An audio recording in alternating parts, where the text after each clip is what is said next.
Welcome back to The Narrative. I'm your storyteller, Callistra Faria. Joining me now is Karen Nunez Tesheira. She has signaled in Trinidad and Tobago that she's throwing her hat into the ring for leadership of the PNM. She's challenging Prime Minister Dr. Keith Rowley for the leadership of that party. She has said she feels that PNM leadership is going in the wrong direction. She joins me now to talk about her decision, that's all the talk of Trinidad and Tobago right now, and her plans for course correcting the PNM if she does prevail as political leader of that party. Welcome to the program, Mrs. Nunez Tesheira.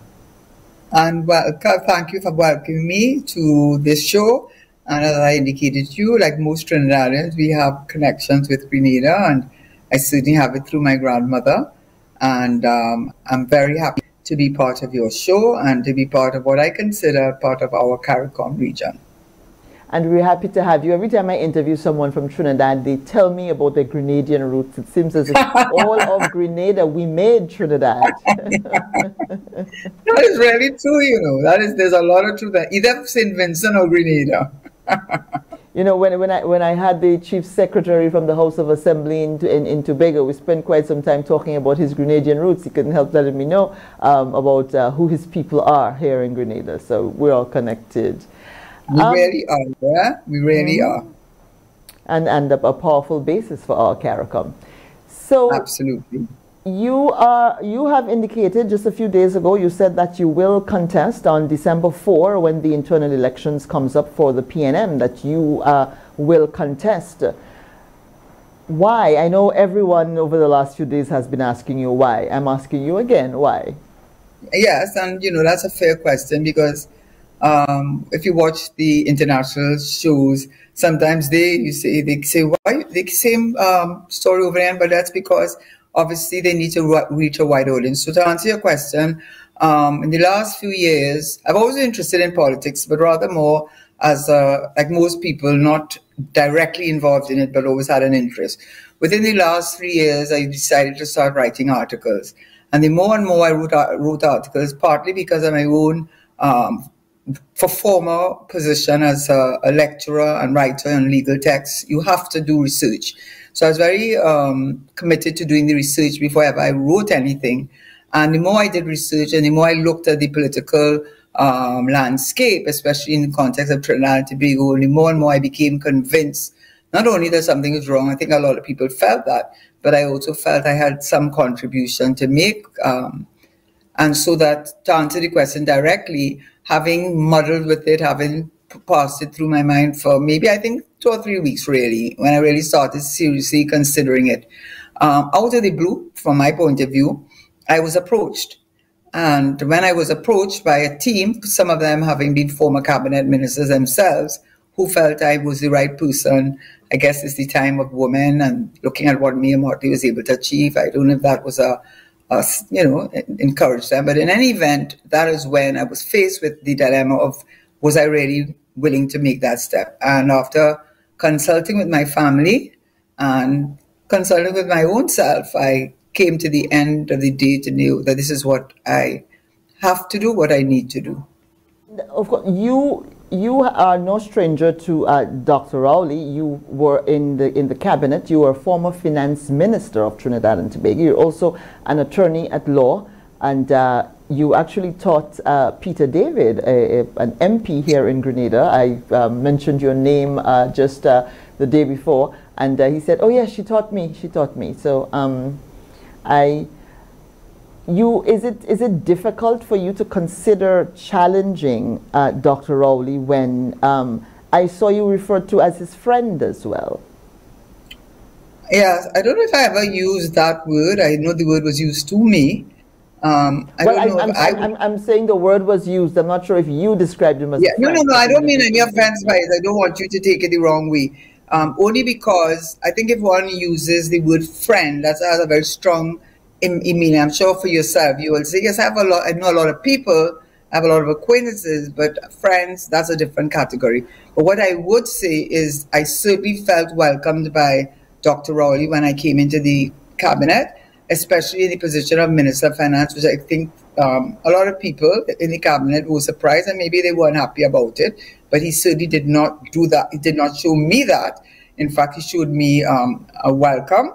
And as I've said on other occasions, that when I had meetings or conventions, he would make, in my view, the effort to come and show his face in support of me. We sat near each other except for the space for the Attorney General. So I had absolutely no difficulty with the Prime Minister. And in fact, his wife, Sharon Rowley, and I did law together in the last 2 years. We actually worked together, and I actually was invited to their wedding. So that when it comes to people making this on a personal thing, then you're not ready for politics. Politics is not about whether you like or don't like a person. Politics really is, if you're really committed, is what you think is in the best interest of the country. And I just want to in order to segue to what you mentioned, which I did not really focus on, you know, being Minister of Finance, as I've said on other occasions, is, you know, people might get through by the title. But you know, in many cases, that the Prime Minister does take on the role of Minister of Finance. And that is because he has or she has to have a macro view of the economy. He or she has to understand how we're going to allocate the limited finite funds in order to achieve a strategic objective. So first of all, there must be a strategic objective. There must be a strategic plan. And there must be an allocation of those finances or that revenue to the achievement of that. And so I felt that I in the 2.5 years was certainly tested. One of the some of the examples I can use, of course, would be the property tax. It was passed through both houses, and as much as they have made amendments, they have not made amendments to the basic principles and the basic provisions of that property tax. I actually had bills ready to send out. The Revenue Authority, we had a 3/5 majority. We had passed it in the lower house, but I guess the Prime Minister was ready to call the election, so we didn't move forward. International Financial Center, we had hired a consultant who had worked on the Irish International Financial Center, and we had signed a memorandum of understanding with Lehman Brothers, and then we had the global financial crisis. And then to add to all of those things that I was trying to deal with, as minister, besides the budget, what happened was I had gone to the World Bank meeting, and Strauss-Kahn, I had asked him, because they had a meeting with a small group of Caribbean islands, and I said, do you think the $100 is going to hold? He said, of course, but by January it was $23. So we had to go back to the Parliament at least twice to revise the budget, and happening with all of that was the crash of CL Financial and CLICO. Now, many people may have whatever they would like to say, but what I know happened, and to many countries all over the world, Bear Stearns is a good example. Bear Stearns literally collapsed over from a Friday to Sunday because of a lack of confidence.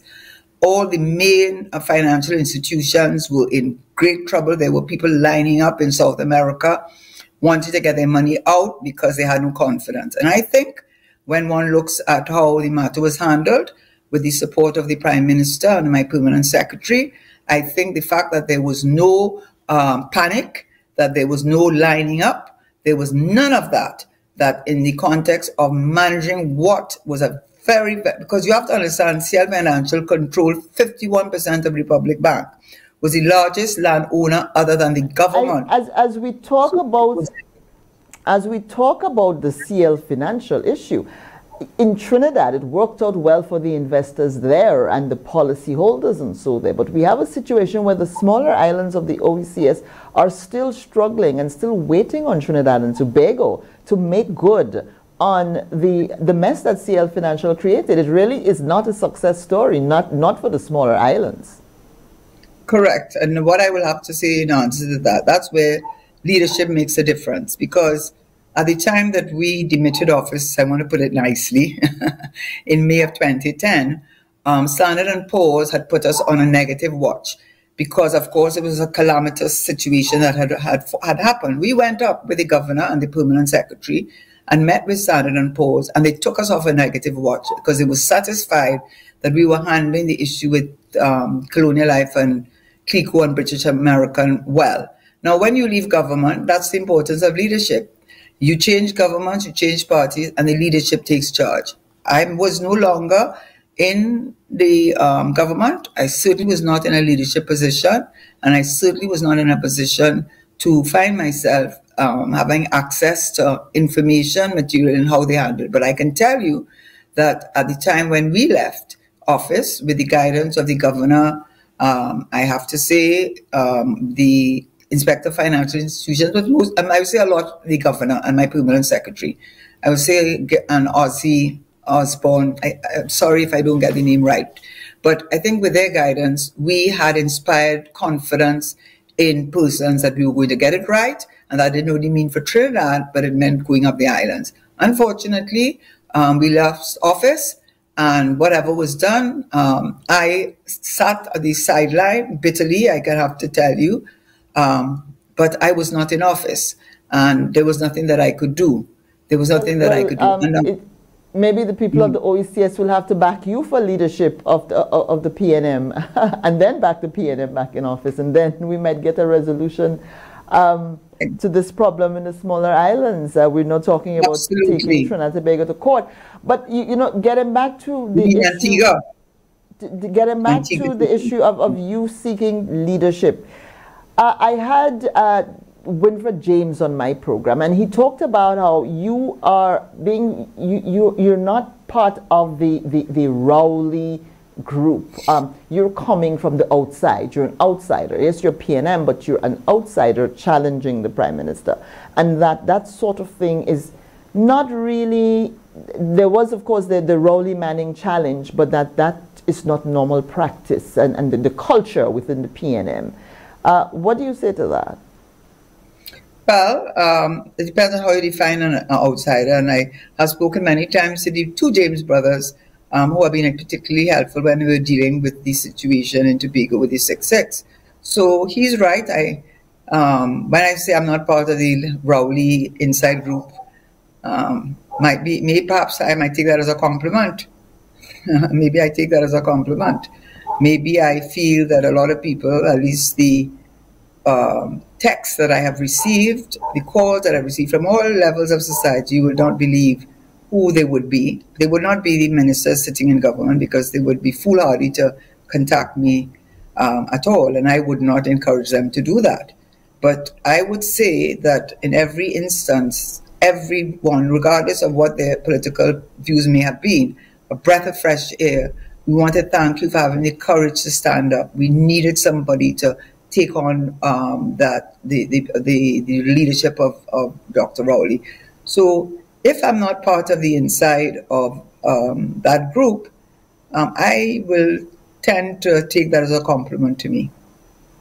Meanwhile, he said, in terms of democracy, he said you being able to challenge is a positive thing for the democratic process, but that you were coming from outside of the administration.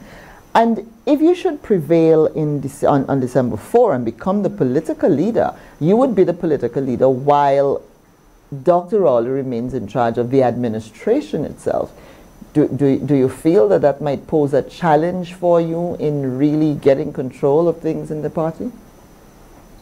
Well, I think life is always full of challenges, and sometimes things are context and sometimes things are time.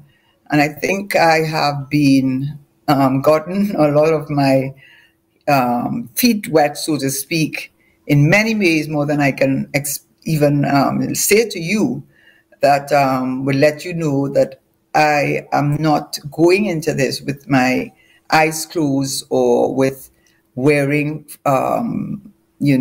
being idealistic. I understand there are people, and that goes for all parties. But I think in his case, maybe it's more because his manner is so aggressive. His manner is so abusive. His manner is so insulting. His manner is, everyone will agree with that, regardless. I think if I were in his cabinet, I'd shut my mouth too, and say nothing. But I am a PNM, and I committed to PNM. And remember, he, the founder of the PNM, and those who worked with the founding of the PNM with our father, the nation, Eric Williams. If you read the aims and objectives of the Constitution, we are moving further and further away from those objectives. And so, as a member and being a leader in the party, one hopes that my influence, and I know it will have its challenges because there are persons there who, for whatever reason, may have vested interest, which in itself is very troubling. But I hope that people will understand that it's really about, and from my point of view, saving the party, because the party has taken a lashing. There's so many people who will say to you that they want nothing to do with the PNM. They are, Dr. Rowley has embarrassed them. He's so aggressive. And I could give you examples. I mean, even most lately, I've used this example many times, so you're going to hear it repeated. But it really is very relevant. When they talked about the Palais de Versailles and Marie Antoinette saying, let them eat cake, it was symbolic of the way of the insensitivity, the disconnection, and the lack of empathy that the ruling class, the monarchy, had for the rank and file of their citizenry who was suffering in a bitter winter, etc., etc. They will shut it out from that. So when you hear a prime minister's response to removing the fuel subsidies, it's telling people in a very harsh way, because I saw it myself, well, take a bus. Well, you don't have to be up on the road every minute. We have to be there traveling at night time. Go different time. Doing as though these people don't have children, they have to get in school at a certain time. And then you have Keith Scotland. I mean, in my view, well, I don't know, going on a bicycle with a breadfruit in his thing and then a coal pot. I mean, do you know what you're saying to people? Take your suffering. Take your suffering. And what's wrong? And then you have Shamfa Kajo, who is one of those who said she came from poor home and struggled and made it, racked up a bill of 57,000 on what you call when you have roaming charges, but she did not do that intentionally. She did not do that intentionally. But how can you feel comfortable with yourself when you came from struggle, when you came from poverty, when somebody gave you an opportunity? Because believe you me, opportunities had to have been given to you. Yes, you had to have the ability, but you had to have some mentor. You had to have someone on your side to help you. And for you to take that let them eat cake approach and telling people when they shut down, I mean, adding insult to all the injury and the insult to us as a national community, talking about the Lake Asphalt. And now the situation in Port Hope is so terrible, they cannot ignore it anymore. And then coming on their budget speech to do as though you come in to save us by setting up a company, which you don't need to be doing that. We already have concerns about you implementing anything. Setting up a company to fix the roads, when the real reason is you shut down the refinery about 4 years ago with no plan up to now. Well, if you have a plan, you're keeping it to yourself. And the bitumen, which is what the refinery produce in order to mix it with the asphalt to pave the roads, is why the roads are in the condition they are. But you're coming to tell us you trying to save us. When you shut down the scrap metal iron business, where many of the people are poor people and who depend on that to mind their children, you telling them, you shut it down with absolutely no plan, it appears, and then tell them to take a subsidy. I mean,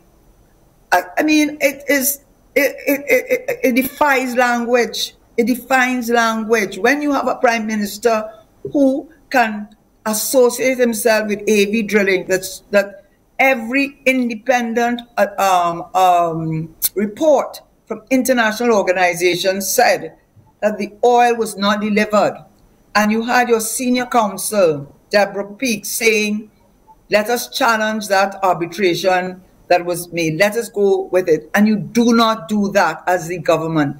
And because you cannot escape the fact that you have been seen with the owner of AV Drilling, and that AV Drilling is your financier.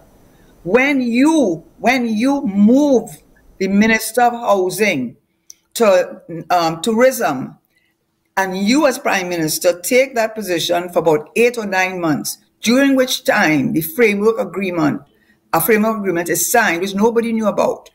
But the JCC, was a Joint Consultative Committee, they probably knew what it said, got through the Freedom of Information Act, that company, that Chinese, which was blacklisted by the World Bank, and which its terms and conditions were absolutely not in our interest to build these 5,500 houses. And then you turn around and say you didn't know. and you had to scuttle the deal. I don't know if you had to pay the penalty clause. When you have a Minister of Finance, I was on the show with him, so I'm not getting second hand. I'm on a show with him with a murder rate over 400 and something, and pretending to blame the little boys out in the streets for the symptom of an underlying crime, a problem which you all know about and which you will not speak about. And you watch people in their face and say, I know of no Mr. Big. I know of no Mr. Big. Well, no wonder you are the Minister of National Security, right? Because if I ask the granny on the side of the road, she could tell me. So let me ask you, with all of what appears to be despair and despondency in Trinidad, and what you yourself said was the wrong direction of leadership, do you think as a political leader you can pull PNM back from the brink, or is PNM even on the brink? Well, you know, there really are two steps, and I remind people, and I remind myself too, that this is about the party. And when we talk about the party, we want to stay true to the objectives of the parties. Remember, when Eric Williams came here, we were about 800,000 people, surprisingly, either 600 or 800,000 people at the time. But we were made up of a country of persons who were uneducated, illiterate, either for indentured laborers or former slaves, who literally could not read or write. And the idea of having school leaving, much less 5 years education, much less tertiary education, was simply not within their scope.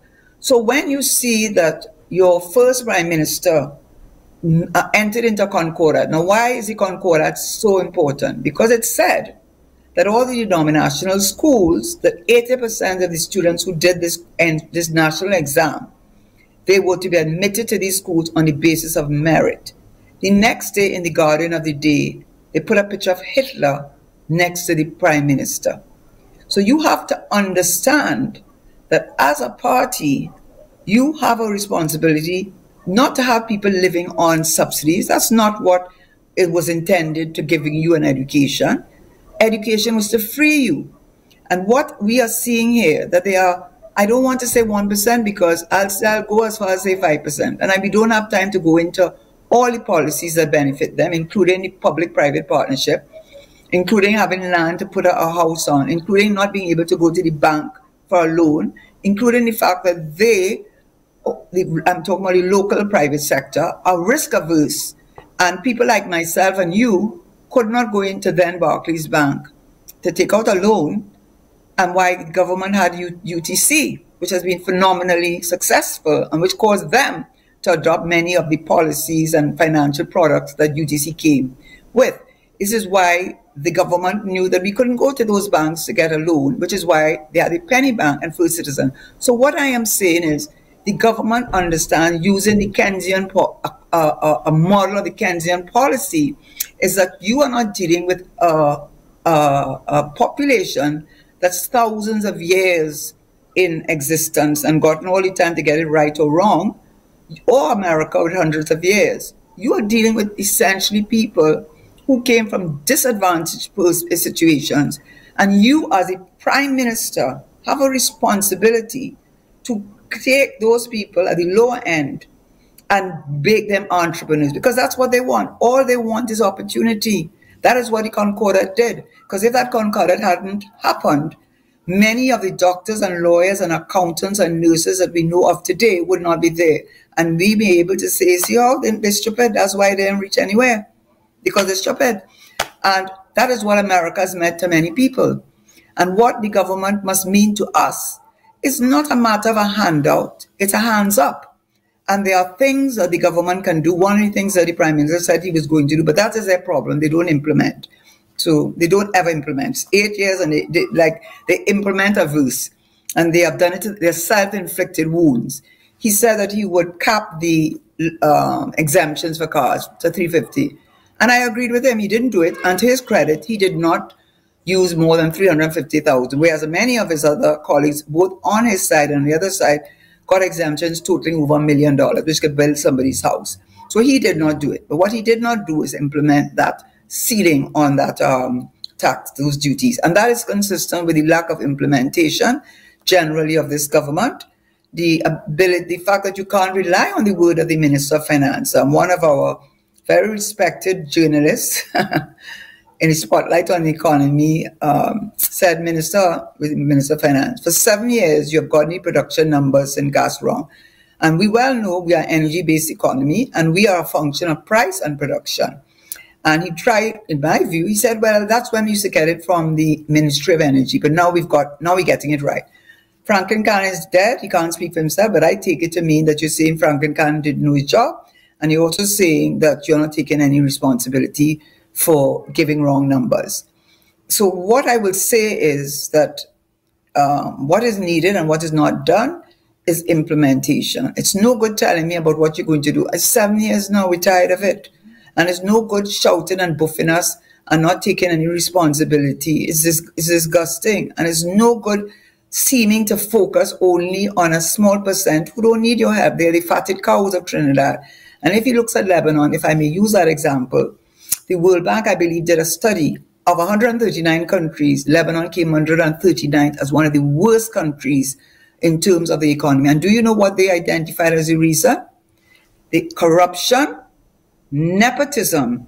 They also did a study which showed that 8 families in Lebanon control all of the banks. Do you know that people in Lebanon held up the banks the other day to get their savings?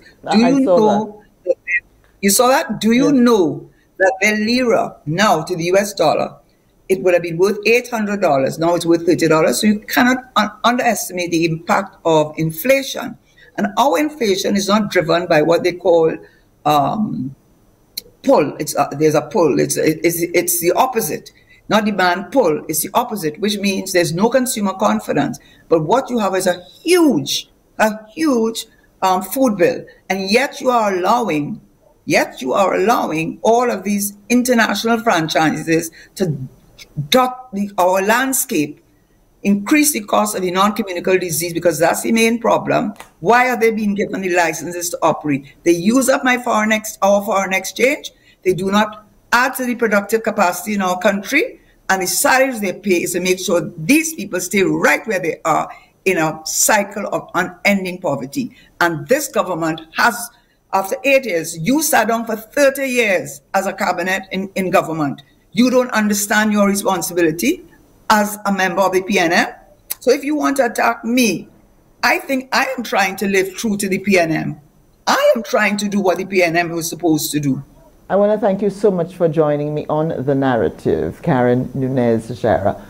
All the best with the leadership race of the PNM. And I look forward to having you back before the elections and certainly after. Thank you so much. Thank you very much. I'm very happy to be on, and I understand you go all up the islands.